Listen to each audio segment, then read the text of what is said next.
on Tuesday.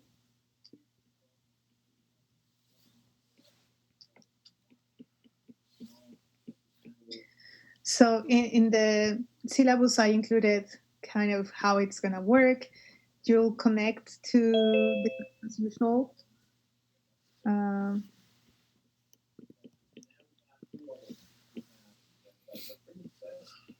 I'll make the test available for you in Canvas. You can print it.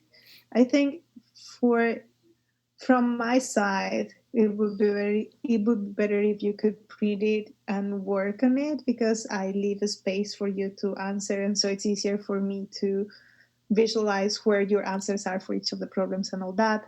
But in case you don't have access to a printer or something, then it's okay to just write your answers in a piece of paper. You will have to scan and upload after the class. Exam available on Canvas at 9 a.m.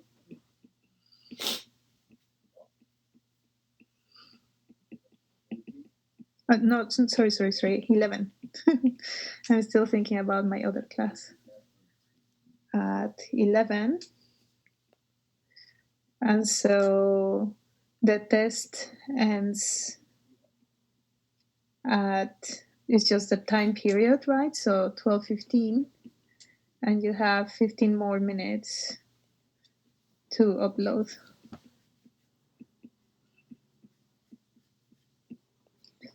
So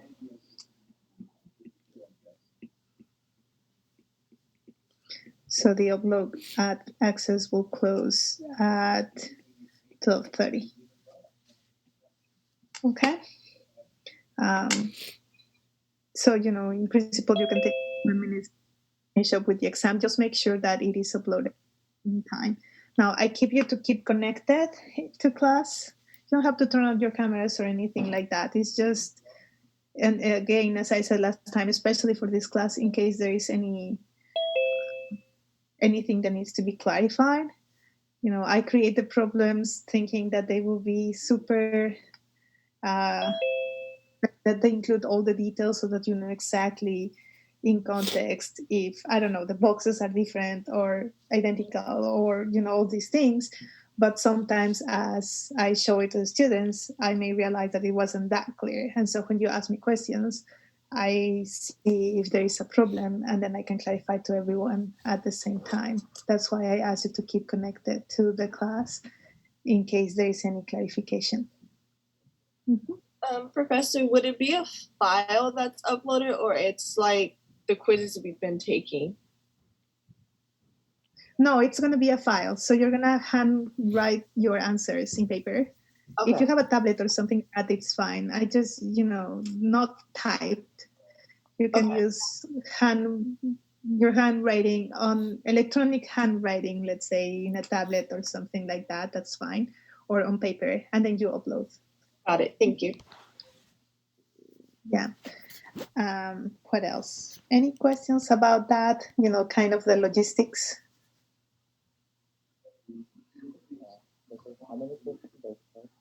Oh, I cannot hear you. There's I can hear a little something.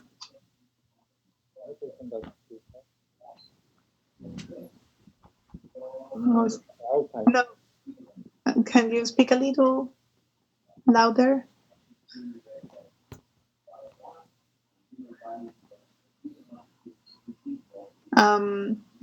Why don't you type it in the chat? Because I cannot hear you, sorry.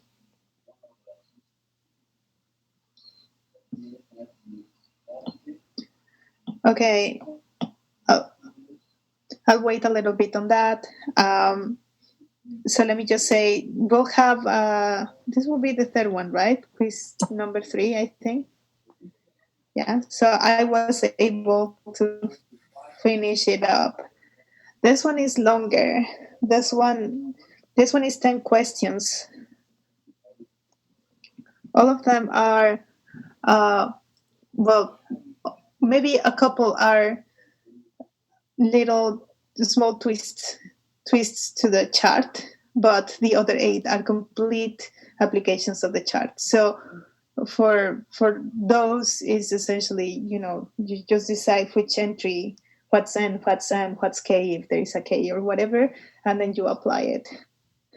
So, but I'm asking for whole number, integer numerical answers. The quiz will tell you that it only accepts a numerical answer. And I'm giving you the so Sean, I don't know what happened with the microphones. I didn't change anything from last time, and I heard one person before. Can somebody, Scott, can I ask you to say something? See if you can. Just hi. Yeah, I'm here. Hello. Okay. Thank you.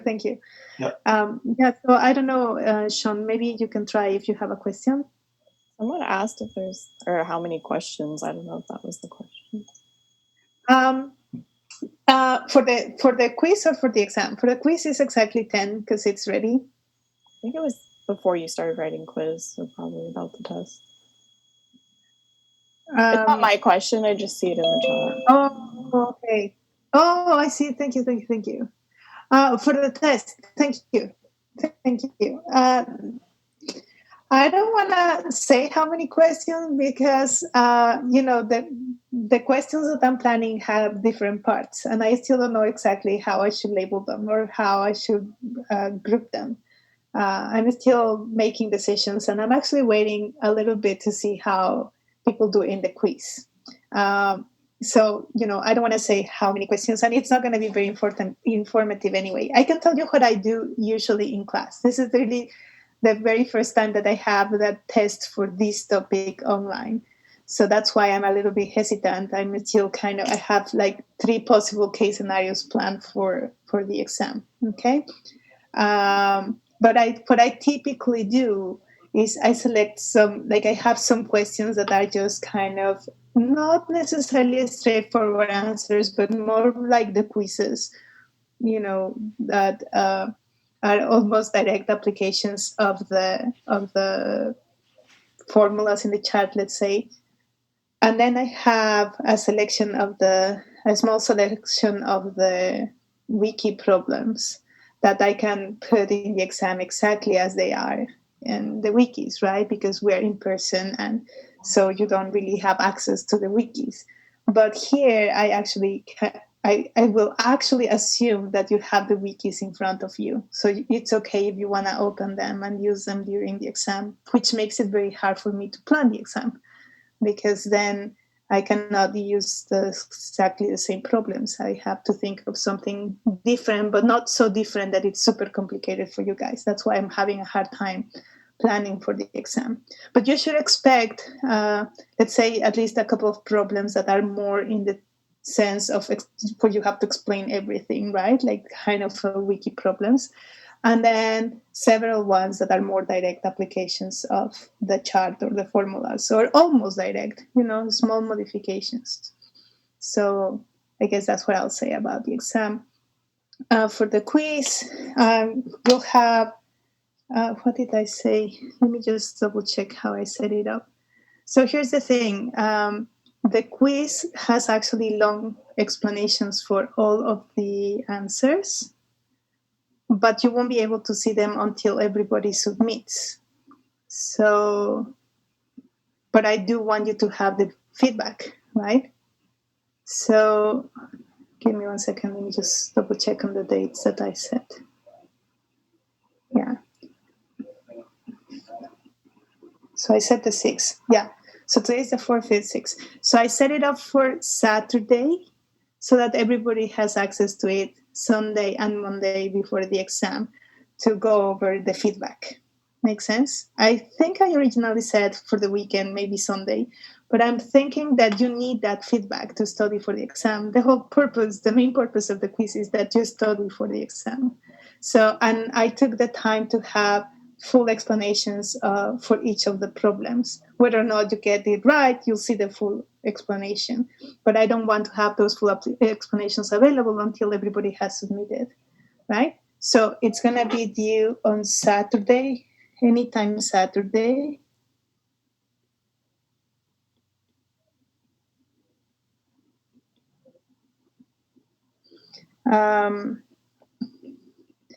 Feedback. Was on Saturday to do. Yeah. And the full solutions will be available right after, right? So Sunday, 12, first minute of Sunday, 12:01.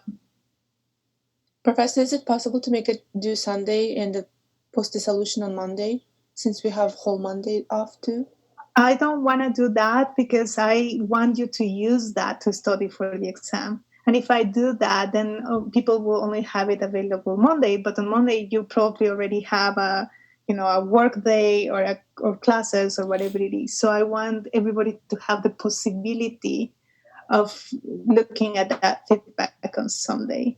That's why I'm doing it that way. That if it's not, if we didn't have the test on Tuesday, I don't really care, as long as you have it before the class, even Monday. But for this one, because of that feedback, I want people to have the opportunity to go through it on Sunday. So for the quiz, if you study the section D and the C, Yes. it's okay. Is there problems or all of them? All of them are just numerical solutions. So let's say that, I don't know, probably your answer is one of the answers might be the T number 10.4, and another one might be the Stirling number 12.3, and another one, things like that. And so you just need to compute them. So I have 2 comments for that. So you have 1 hour. I'm hoping that it will take you less, and I'm actually making it 1 hour because you have to not only find, the solution like this, you also have to compute it. The one thing I wanted to show you is you can go. Let me see. Let me share this. So now that you know how to compute those numbers, the T numbers and the Stirling numbers, and I might ask you to compute, show your work in computing one of those in the exam. For the quiz, and even for the exam, if you don't have to show your work in a computation, if you just kind of want to double check an answer or something like that, you can go to wolframalpha.com. That's one place. There are other places where you can do this. But I'm sharing my browser, right? So wolframalpha.com, and you can type this, the Stirling S2, and then whatever pair you want. So this one right here will be just that. The Stirling of the second kind, that's why it's 2, and then 12.3. If you want to get T, then we have to multiply that by n factorial, right? Definitely. Okay. So if you wanted to do T12.3, there is no function as far as I know. There might be one, but the T numbers are not as used as the Stirling numbers. So that's why we have to base them on the Stirling numbers. So 3 factorial, maybe I'll do it the other way. The Stirling times 3 factorial.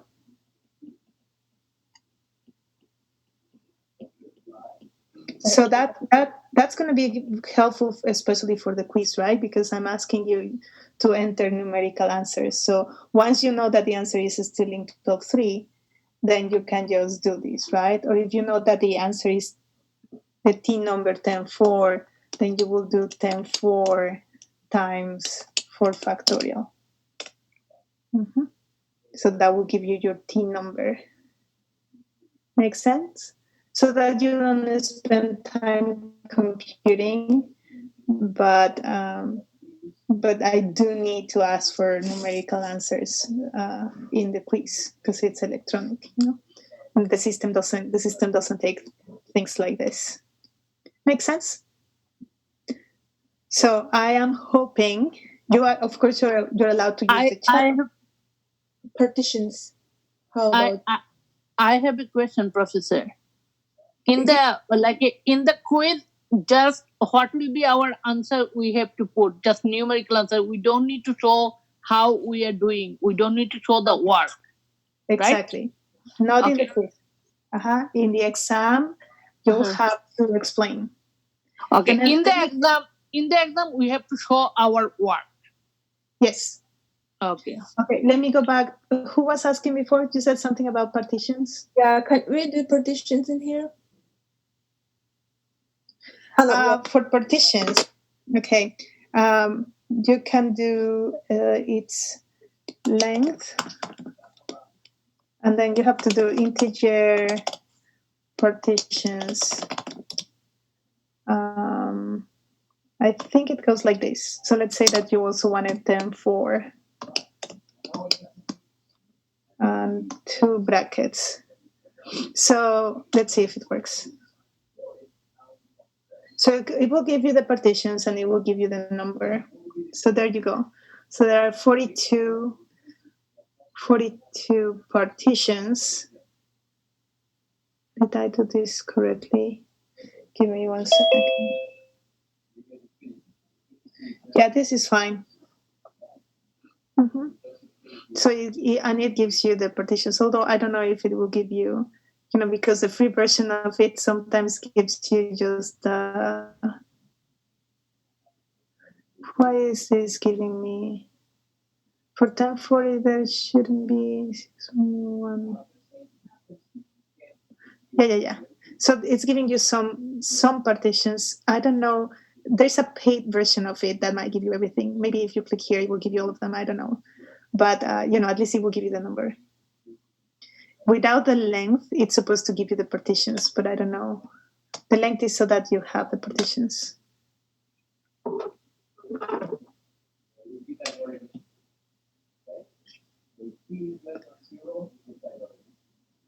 Oh, it gives you the same thing. I don't know. If you happen to have access to Mathematica, then those will give you everything. So answer for that is number of partitions 42. Okay. Did we get the same answer? Yeah, we did. Thank you. Oh, thank you, Shin. So Shin has a link share a link in the chat for partitions. So I don't know it. I'll check it out, but you can try it. Okay. All right. So for the quiz, I'm hoping that you'll have enough practice to. Let me just save taking a picture of Shin's suggestion so that I can check it out. So I'm hoping that you can easily, not easily, right? But yeah, identify what type of problem it is that you have to solve, and then being able to determine what to use in the chart. And then the computations, for the computations you can use these or some other. There are several places where you can get those numbers, right? In the exam, if I ask you to compute, let's say, the Stirling number, I'm asking you to use to explain, to show your work as in the wikis. All right. What am I showing now? Okay. Yeah. Or maybe I should have. Yeah. Any other questions? Let me just write this here in case somebody's not here. So length, integer, partitions. 10. That would be P104. And this is from. All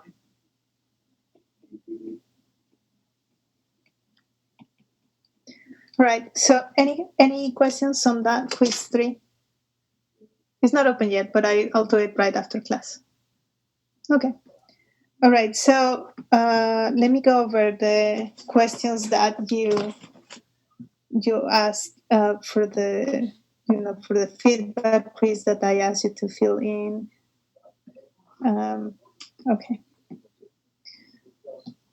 So I had a question to go over specific problems C50, 52, and 53. Who is my I had a question. Question of the day 2. Was that just a survey, or what was it? Or It's just a survey. It was a survey, yeah. So that I know. It seems like people.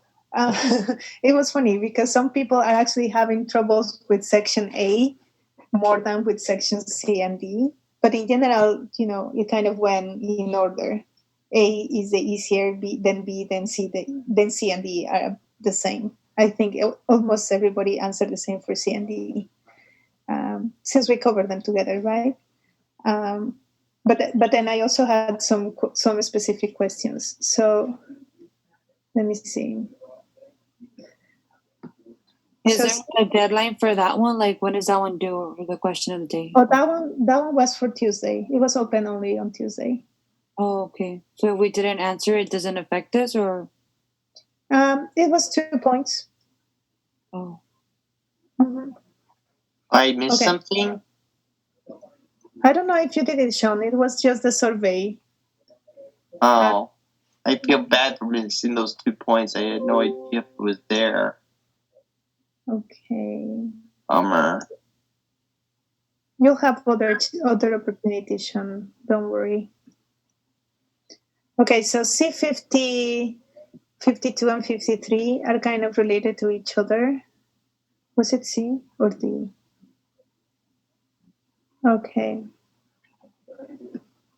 Okay, so actually, let me just say a couple of things that I think are useful for everybody. I had a few comments on probability. All the probability problems, all you need to know, don't let them get you nervous about them. The only thing that you need to know is that the probability is, number of favorable cases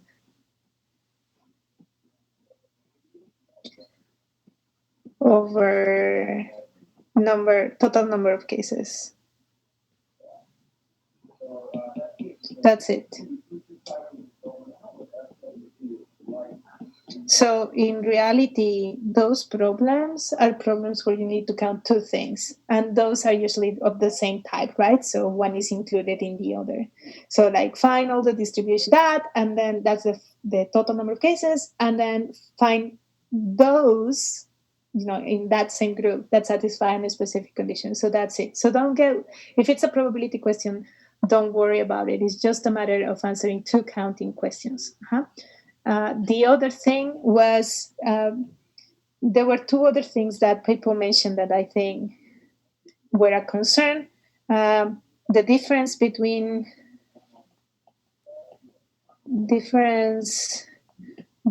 permutations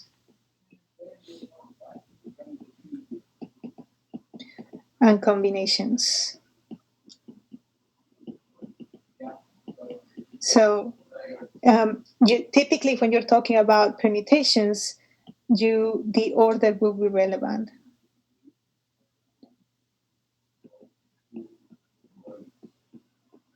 So think about these as strings, words, telephone numbers, where the order is important.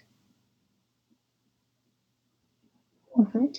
And combinations, the order doesn't matter. So think about these as sets. When you list the elements of the set, it doesn't matter in which order you list them.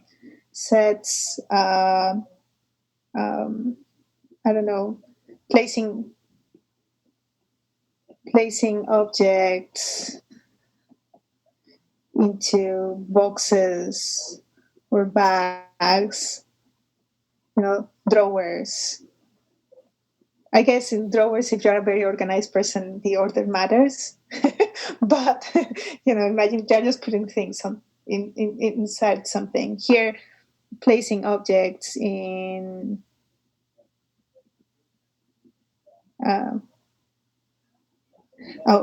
flags in poles. There was one problem about flags and poles.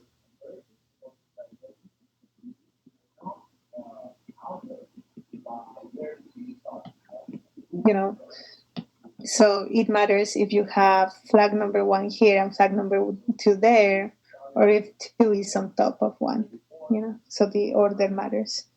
So and I'm actually citing problems that are not related to sections A and B, like this flags problem, because it's not so much about is it permutations or is it combinations. It's more about realizing whether the order is important or not. So typically when you're counting permutations, any type of permutation, you're going to use the fundamental counting principle, right? The product rule or fundamental counting principle.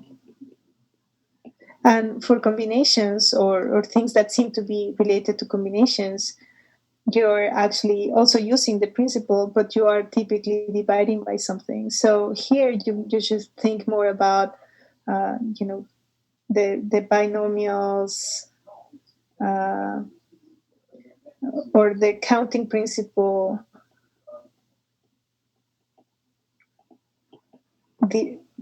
Using the counting principle and then divide by repetitions, some kind of repetitions. So, it could be equivalent to something. It could be using the binomials. It could be equivalent to using just this idea of dividing by the repetitions. Mm-hmm. So let me give you just a couple of examples. If you're asking for the number of permutations of the word, let's see, math, that would be 4 factorial. You have 4 elements. You can think of 4 places, and you have like 4 possibilities for this, 1, 3 for that one, 2 for that one, 1 for that one. But that's a typical problem in permutations. So 4 factorial.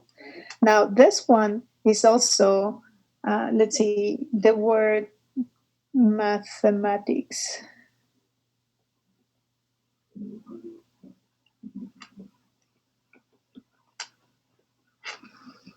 So this one is also a problem on permutations, but because, we're asking for permutations of the word. But now that I have repetitions, I have 2 M's, and then I have 2 A's, and then I have 2 T's, and all the others are different, right?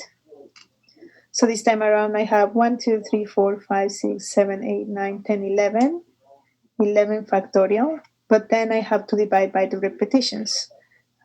So I have 2 M's, 2 A's, and 2 T's, and that's it.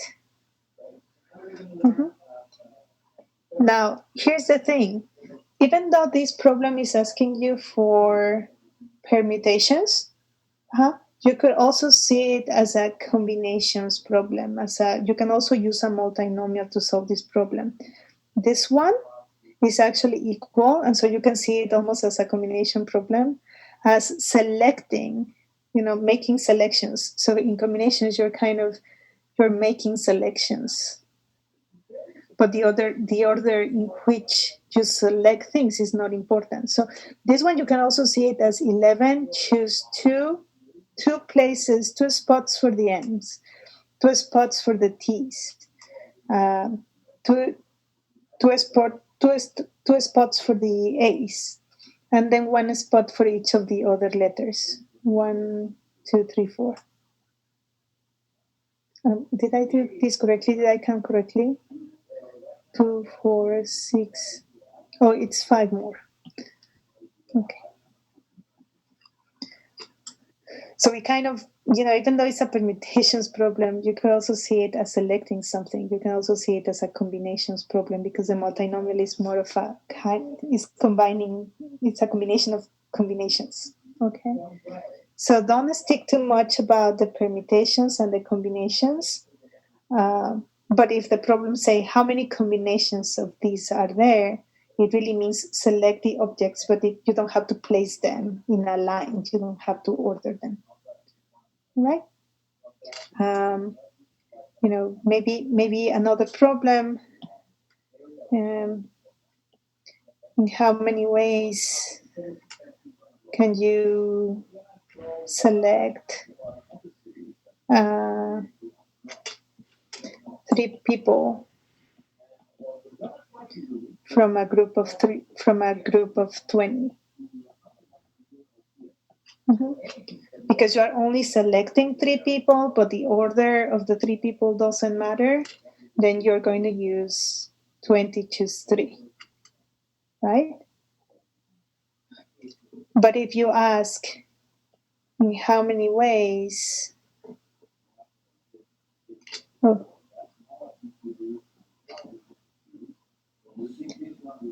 can you select 3 people?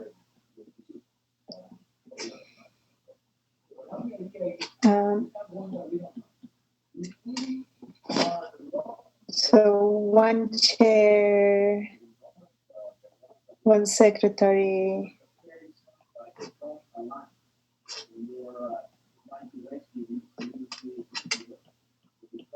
and 1 treasurer to form a committee.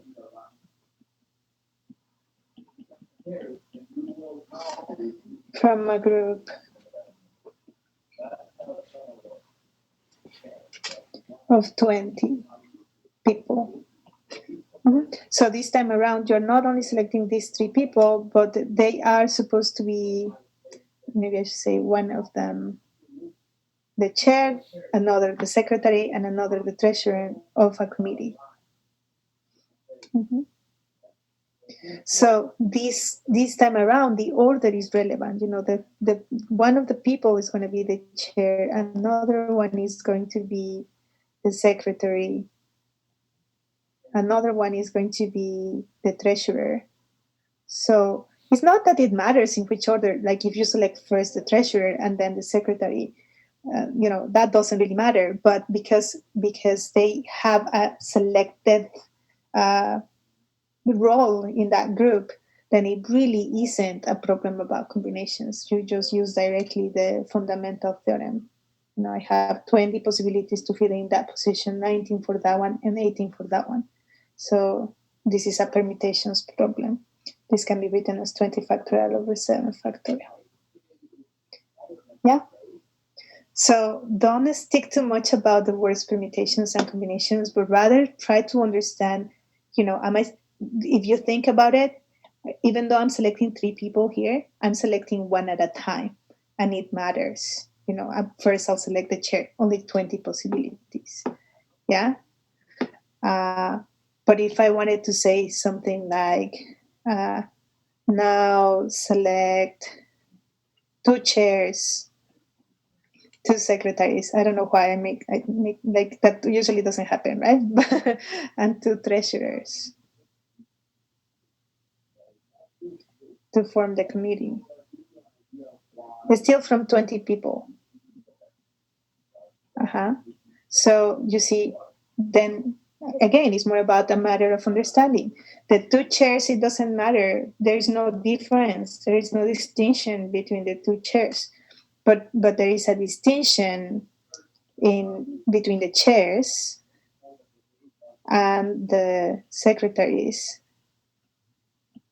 and the treasurers.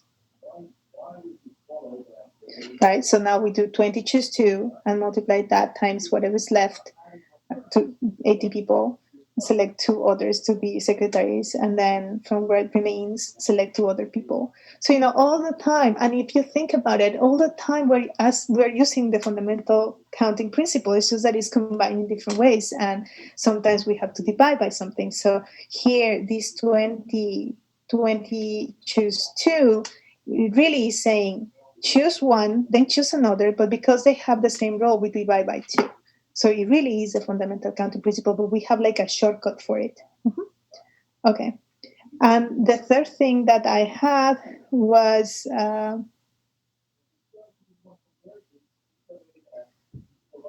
I forgot. I'll come back to the third thing that I had. I have my list and I don't see it. Okay, so I'll go to those problems, C50, 52, and 54 that I specifically had as a request.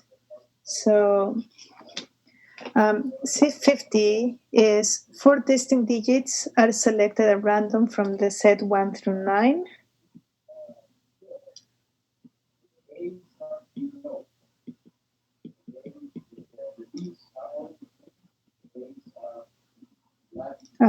Maybe I should say, well, let me read it first. So 4 distinct digits selected at random from the set 0, 1, 2, 3, all the way to 9. Find the probability that the selection includes 2 consecutive digits.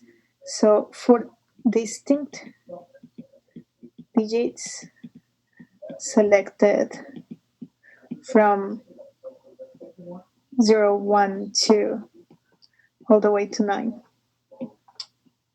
And you want the probability that 2 of them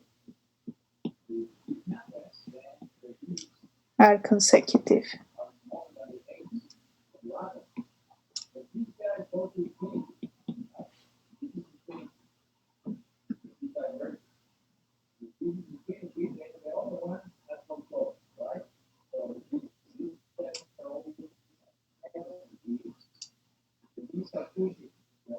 Okay, so here we go.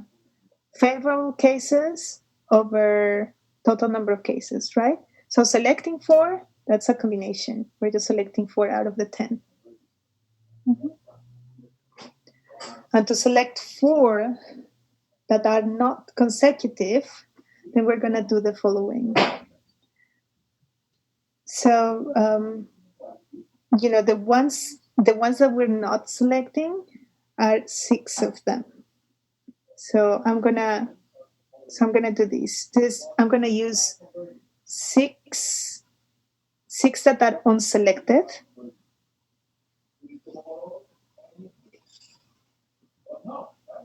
Six that are unselected and 4 that are selected, right? So what I'll do is I'm going to look at the permutations of these. So this one actually corresponds to, I'm going to look at the permutations of those 1, 2, 3, 4, 5, 6, 7, 8, 9, 10. So I'm looking at the permutations of those, and whatever I obtain, that's going to be, for example, if I look at the permutation UUS, US, US, US, then that will mean that I'm selecting 2, 4, 7, and 9. And to make sure that they're not consecutive, I need to have no consecutive S.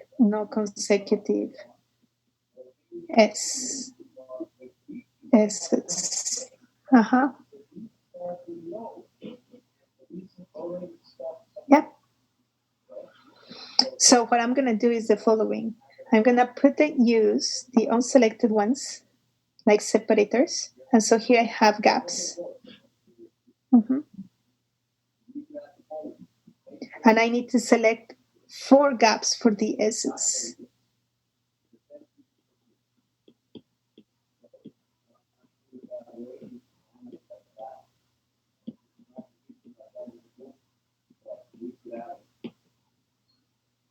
Okay, that will ensure that they're separated, right? Because they're in the gaps, 1 per gap. So how many gaps I have? I have 7 gaps. So the number of ways is 7 choose 4.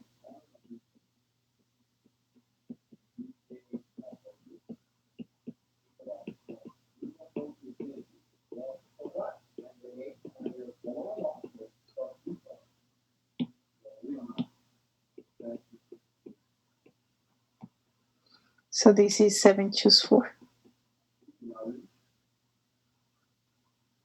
Make sense? And so since we did this one, let me give you a traditional type of problem. I can ask you the number of, or maybe it's one of the next ones. Let me see. Find the number of 10 letter combinations of ABC containing at least one of each letter. No, not that one.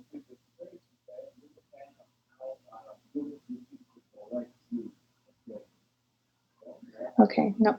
So let me say, for example, the number of let's do it a probability problem. So the probability that an arrangement of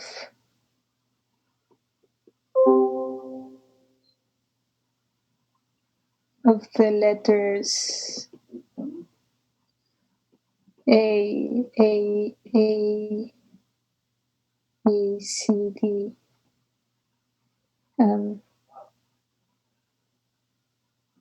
Actually, let's do this.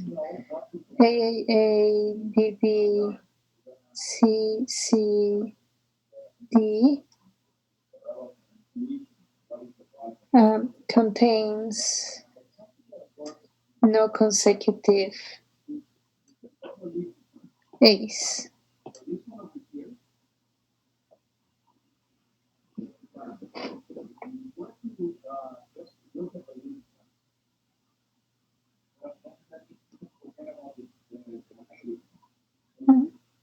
So, the probability is going to be favorable cases over total number of cases. So the number of rearrangements of the word is going to be 1, 2, 3, 4, 5, 6, 7, 8, 8 factorial over the factorials of the letters that are repeated. Right, so there are 3 A's, so 3 factorial, 2 B's, so 2 factorial, 2 C's, 2 factorial, and if you want, you can say this 1 factorial for the D. So those are all the rearrangements.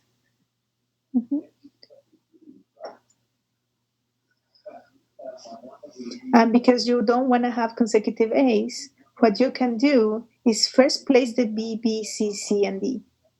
Okay? So look at the rearrangements of B, B, C, D.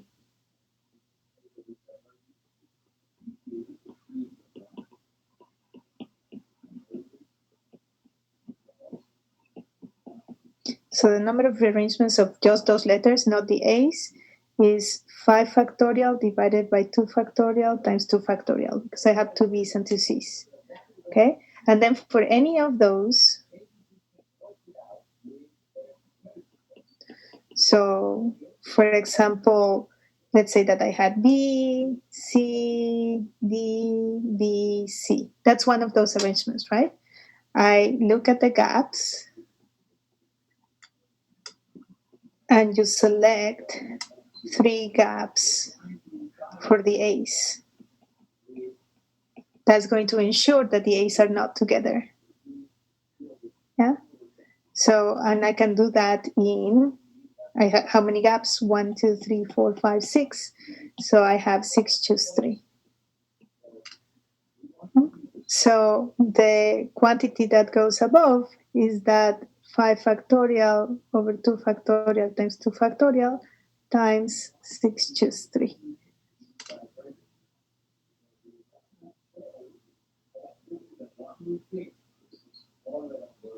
Can you repeat that numerator was 6 choose 3 because there are the 6 places they can be no consecutive. And what is about the 5 one? 5 Is this one is the number of rearrangements of the other letters. And this one is once you have a rearrangement for one of those, for those letters, you're going to place the A's. And you have 6, choose 3 ways to place the A's, because you can use any of these gaps. You see, for example, that will give you a word where the A's are separated. So I have to do this. This is a trick. First take care of the other letters and then insert the A's. In how many ways I can insert the A's? So this is the number of ways to insert the A's into an arrangement of the other letters. Is that what you did for 7 choose 4 earlier? Yeah, that's exactly that. Oh, okay. Mm-hmm. So Professor? Yeah. I'm not sure about the C50, how we come up with 7 choose 4, because we want probability that 2 of them are consecutive. Let me go back. 2 of them are. Oh, thank you. I have to do 1 minus that. Thank you. So is it like at least 2 of them are consecutive? Is that what the problem is? So we're looking at. Yeah. At least 2 of them. So we're doing the complement where all of them are separated, I guess. Yes. I know that like I confused that on the first wiki problem I was assigned because it's not specifying like 2 or more. So my interpretation of that is just I see 2 of them are consecutive, and so kind of more along the lines of exactly 2 of them, since it's not specifying 2 or more and it's not specifying at least. So is there a way we can like avoid that on the exam? Like we just ask you? Or? No, you can. Yeah. And so that's one of the main reasons why I asked you to keep connected to the class. You can ask me, but answering to that B50, if you I see that you decided to glue 2 of them, right?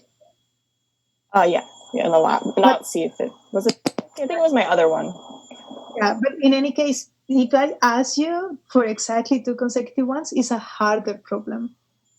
It's a much harder problem because then I have to figure out, what happens to the other 2. The other 2 cannot be like this one.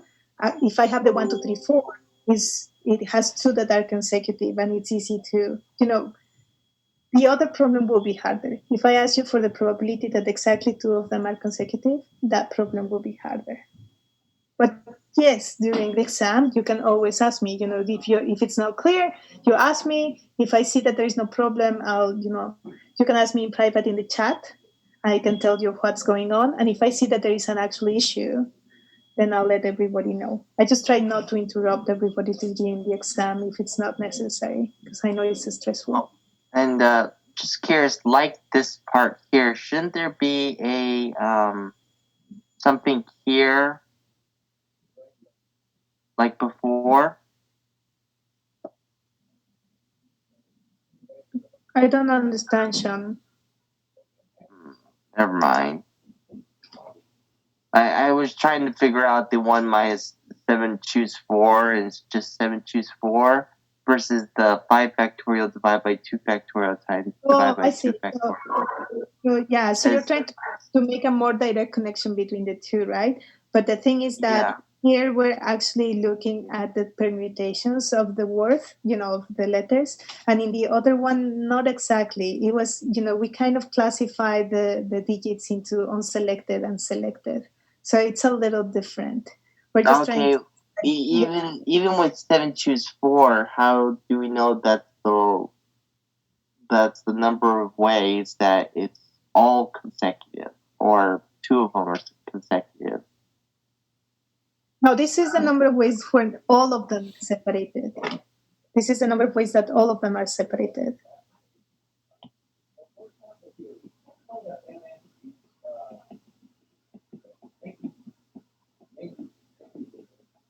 Oh, and we want at least 2 of them. To be 2 of them are consecutive. Yeah. Oh, okay. And again, even if it doesn't say it in the problem, like at least 2, if you have 4 consecutive, you also have 2 consecutive, right? So, if I have the 1, 2, and 3, here I have 2 consecutive ones. So that one should be counted. 1, 2, 3, 7. Yes, it's true. It has 3 consecutive, but in particular, it has 2, so it should be counted. in the complement. Can you quickly go back and explain why we do 1 minus that? Oh, yes, because here I was counting the complement. So maybe I should say that, use the complement. So we're counting the number of ways that all of them are separated. So that would be this probability right here. But we actually want the opposite. So that's why it's 1 minus all the others. And consecutive means using the same number twice, right? For this one, No, in this one, in this one, you're making a selection of 4 digits, right? Like the 1, 2, 3, 7, or I don't know. Okay, so consecutive doesn't mean the same number twice. It's just increment by 1. Exactly. So like 4, 5, 1, 4, 5, 8. So here there are 2 consecutive ones. Here, these are also consecutive. Mm-hmm. So these will be counted, but we are actually so this should be counted. This should be counted. In the favorable cases, but because we're doing the complement, we're counting those, the ones where there are no consecutive ones. Those are the ones that we're counting, these ones.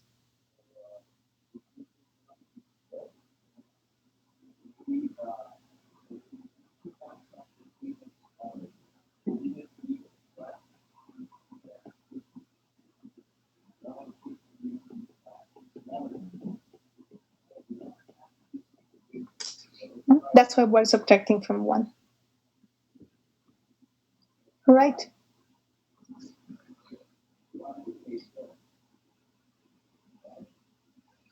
I think I opened the wrong problem. This was B50. Oh my God. Okay, anyways, it seems like there were questions in that one.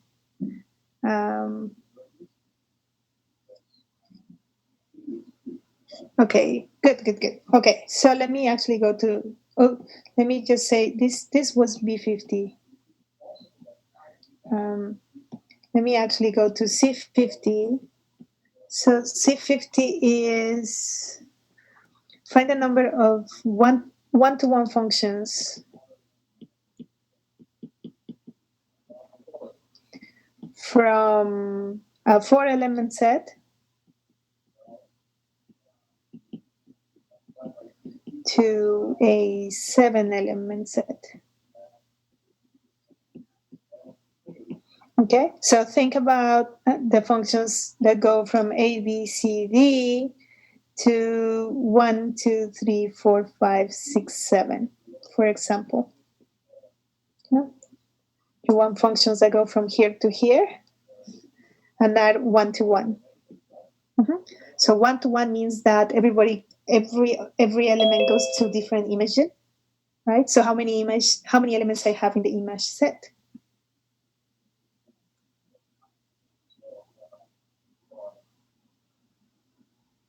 4, right? Everybody gets different things, like A goes to 3, B goes to 5, C goes to 4, and D goes to 7. So I need to have 4 different ones. Yeah. So that's what it means, 1 to 1. So what you do is, how many possibilities I have for A. I have 7 possibilities for A. And once I decided where A goes, I only have 6 possibilities for B, and then 5 possibilities for C, and then 4 possibilities for D. So this is 7 factorial over 3 factorial. Mm-hmm. And that works in general. And it's actually in the chart for the distributions. It is actually in the chart. If you have a number of functions,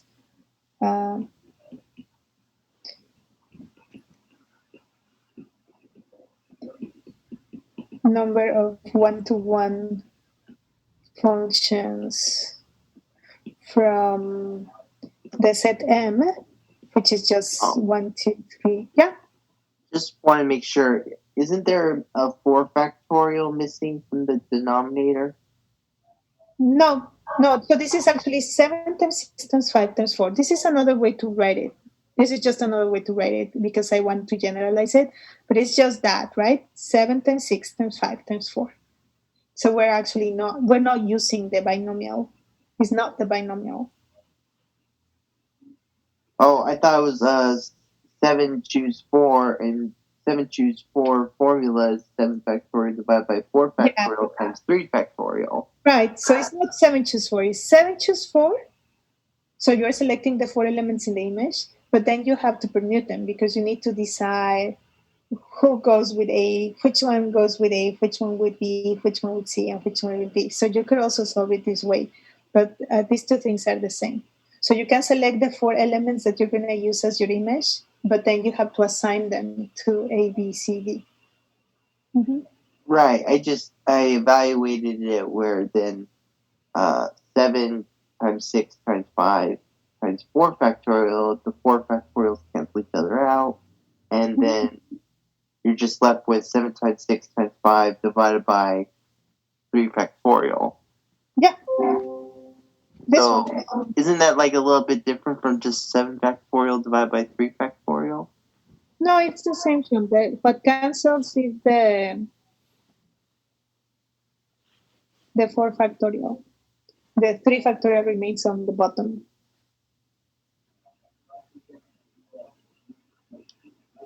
So they are the same. Okay. Mm-hmm. So, in general, if you have M here and you have N there, and, you obviously need the M to be less than or equal to the N if you want to make one-to-one functions. Mm-hmm. Then that would be the answer. You can see it like that. Select what's going to be your image set. What are the M elements that are going to be in the image, and then permute them to decide who gets what, which element gets what. Or you can simply say, n times n minus 1 times n minus 2, ... all the way to n minus 1. And this is exactly that, n factorial over n factorial. Mm-hmm. So n possibilities for the first one, n minus 1 for the next, and so on. This is the first one, the second one, this is the m1. Okay. So that's C50. And then on to functions. Questions on this one? That was part A. And then for part B, it says the number of onto functions. Let's say this is from a 7-element set to a 4-element set. Mm-hmm. So this time around I have this, and I have to use all of the elements here. Mm-hmm. So like 1 goes to 1, 2 goes to 1, 3 goes to 2, 4 goes to 2, 5 goes to 2, 6 to 3, 7 to 4. That's an onto function. So I need to use them all. So these are going to be my boxes. It's a distributions problem. Those are the balls going into the boxes. Mm-hmm. And the fact that it's onto means that there are no empty boxes.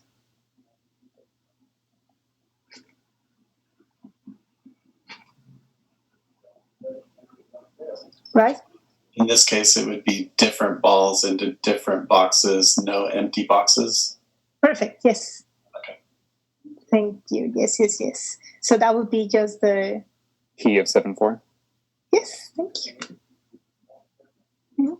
And in general, if you have functions from M to n, and in this case the m has to be greater than or equal to the n,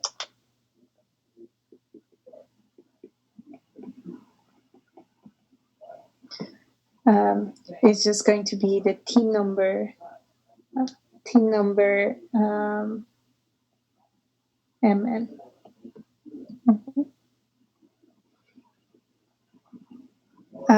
There was no part C, but an extra part. If you just want the number of functions from m to n, just the number of functions. Now there's no restriction, right? So now, here I have m, here I have n, and now every element can go to, from this side, can go to any n elements on the right. So now I'm going to have n times n times n, where the 1 goes, where the 2 goes, where the m goes. So into the power of n? Mm-hmm. Yeah. And so, but you can also see it as distributions, right? So these are still the balls, and these are the boxes, but this time empty boxes are allowed. Just double checking your inequality from right above B there. You have m is less than or equal to n, and then in your definition you have n is greater than or equal to n. I'm guessing the less than's a typo. Okay. 7's bigger. This one was for that problem. Oh, my bad. So yeah. So m less than or equal to n, so that it can be 1-to-1. Otherwise, you don't have enough. Gotcha. My bad. Thanks. No, thank you. It does look like it was part of my statement. Mm-hmm. Yeah, so this is also a distributions problem. And this one over here, this 7 factorial over 3 factorial, you can also see it as a distribution problem. This one? This will be as distributions. This would be different balls into different boxes. Mm-hmm. Each box with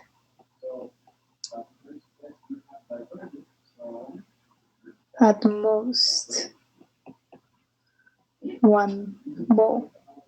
So that was the 4th column.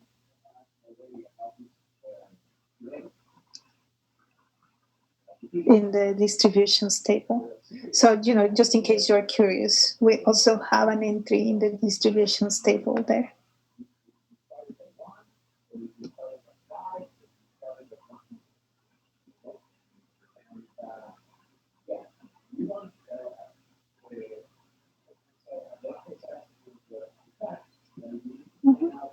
Professor, the very first problem we did from the book, is that C50 as well, or is that a... No, it was B50. Oh, okay, got it. Okay, I must have walked out when I got water. I didn't hear that. Oh, it's okay. I realized it when I was looking for C52, and I realized I was in the B section. So, okay, so that was about functions. And then C52, they give you specific expressions, and they ask you to compute them. And of course, they don't really mean for you to actually compute all these trinomials. Yeah. So this is 1. That's part A. And this one is part C. Part B, the only difference is that that's a 0. So the only difference is the 1 and the 0 there. Mm-hmm. So, you could try and compute it, but the idea is that you recognize the form and match it to something that you know. And if you look at the table, at the chart, the distributions chart, this is the T number. This over here is the T number 8, 3. So look at the chart. 1, 2, 3, 4, 5. The fifth column.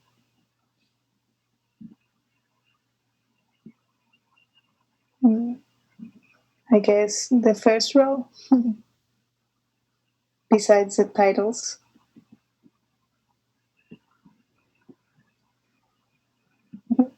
It is exactly how we write the T number. Mm-hmm.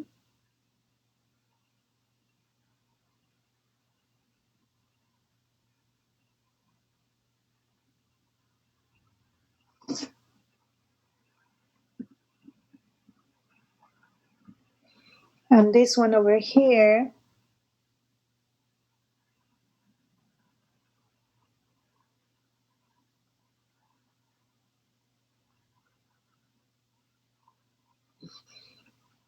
and this one over here, so again, this one means really no empty boxes. The fact that it's 3 of them is 3 boxes, and this is no empty boxes. So, this is saying you have 8 balls. This is 8 balls. You have 8 balls to be distributed into 3 boxes, and this is how many per box. So A go into box 1, B go into box 2, C go into box 3. And the fact that A, B, and C need to be greater than or equal to 1 means that there are no empty boxes. That's why that's the T number 8, 3. When you allow empty boxes and you still have all the possibilities of A, B, and C, now you are allowing empty boxes. Mm-hmm. And so this one is just, if you use all 3 boxes, actually, we have it, that would be like the third column, right? Just the 3 to the 8.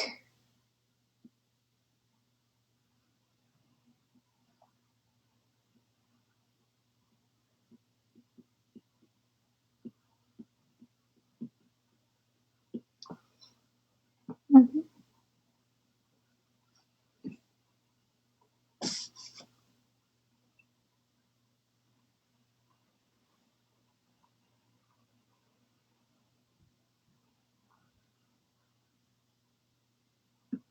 Okay, and just C54 in the last few minutes, and that way I'll have all the specific questions you asked me. I think I'll double check. A plus B plus C equal. Oh, wait. This wasn't given to you. The problem is find the number of ways to distribute 7 distinct balls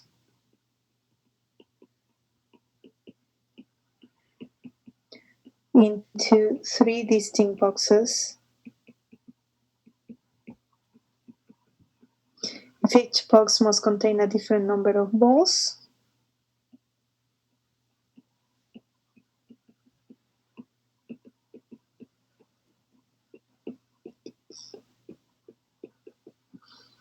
And allowing an empty box.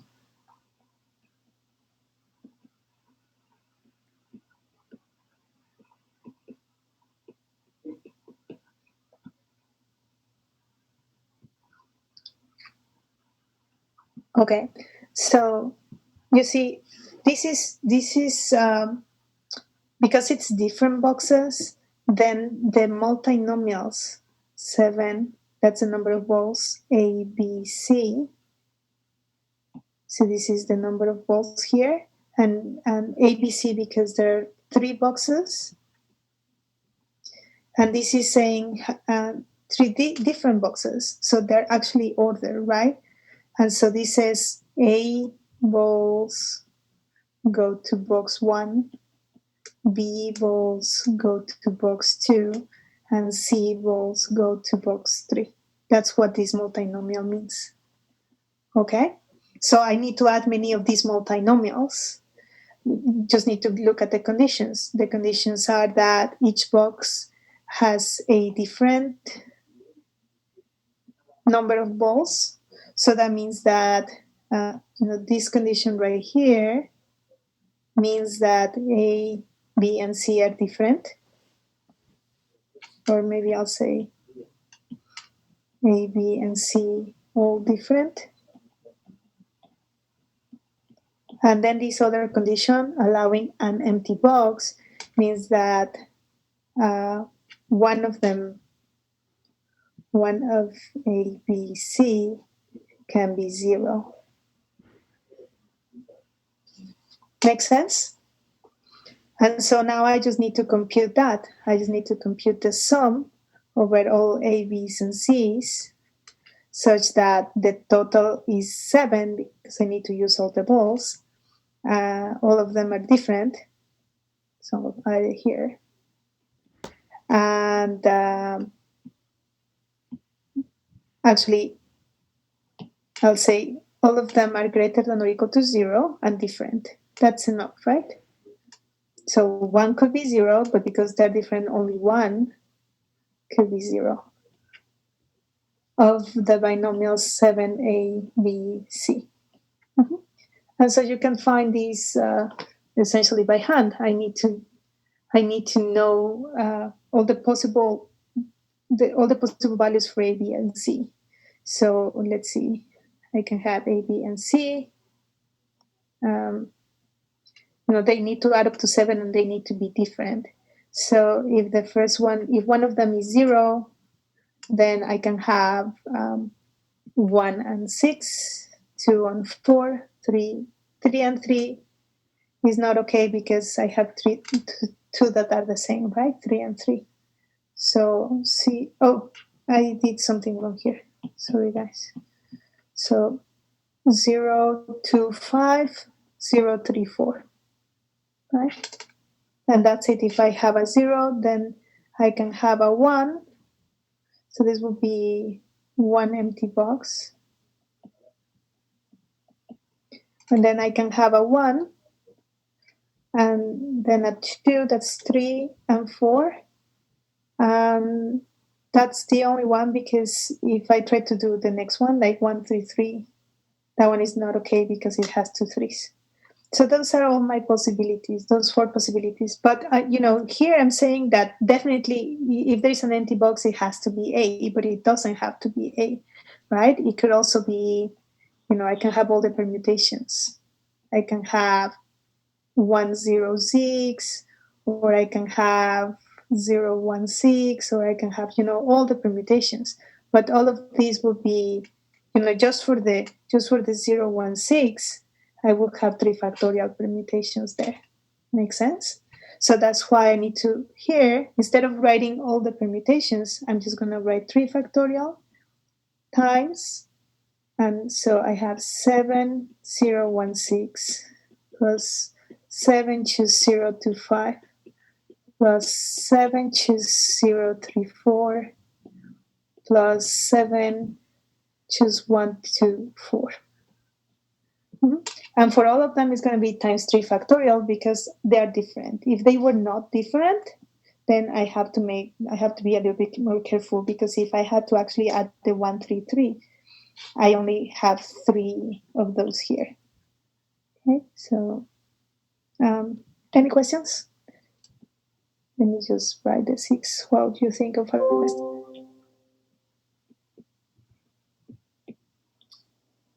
It's not from table, right? Trying to think of using table. Well, I am using the table for. So maybe I should say I'm kind of using the table for a specified number. That would be 1, 2, 3, 4, 5, 6. The 6 for this, I'm using the 6 scope.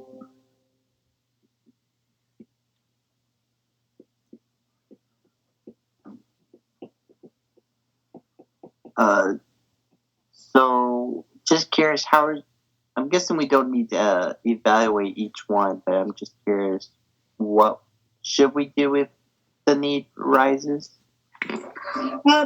In the quiz is the only place, like if we had this type of problem in the exam, this would be perfectly okay. You can leave it like that. Okay, but if you get something like this, I think there is one that has multinomials, but I don't think it has this many elements. But again, you can go to Wolfram Alpha, and you can use multinomial. For this, you can use multinomial 1, 2, 4. You don't have to write the 7 because the sum is always the number above, so it's just like this. And what's the multinomial? The multinomial, that one is just the 7 factorial over 1 factorial, 2 factorial, 4 factorial. Right? But so what I'm saying is that if... Oh, okay. I thought it was something else. I mean, when I first glanced at it, I thought it was 7 factorial divided by 1 factorial divided by 2 factorial divided by 4 factorial. But I thought, wait, there's no repetitions, is there? Because it's all different balls, not identical balls. Then I got so it's like a different interpretation of that multinomial, right? So here it's not like we're multiplying because there are repetitions. It's that we're choosing, one thing to go in the first box, 2 in the second one, and 4 in the last. So that's the interpretation of this. You're choosing 1 to go in one place, 2 to go in another place, and 4 to go in the third place. Anyways, we're over time. I can stay here for a little bit, but just so that everybody who has to go, please do so. No problem. Thank you, Professor. You're welcome. I'll see you. I'll try to send more information as in the next few days. Anything that I feel might be helpful for you in terms of preparing for the exam, I'll just send messages. Okay. Awesome. Thank you, Professor. I know it is stressful. I don't intend it to be, but I know it is. So I'll do my best. See you guys. And will you be in your office hours today? Yes, I will be. Okay, because I had a quick question regarding a problem from the A wiki set, but I could wait till the office hours. Oh yeah. I'll see you All there. Right. Yeah. Bye. Bye. Thank you, Professor. Bye.